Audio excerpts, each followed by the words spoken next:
Hey, to customize your lock screen clock on the Galaxy M34 5G, first open the settings, and then scroll down and go to the wallpaper and the style.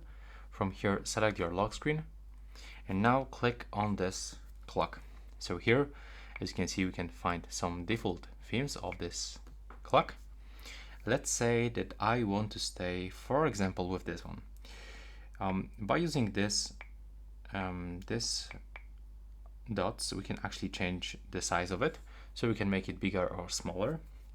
Also, we can change the font.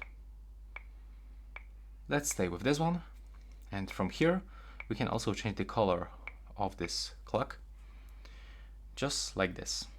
If you click, if you scroll down like this, you can click down and it will be changed. So that's how it looks. Take a look. And that's it. Right now, please subscribe to my channel. Bye bye.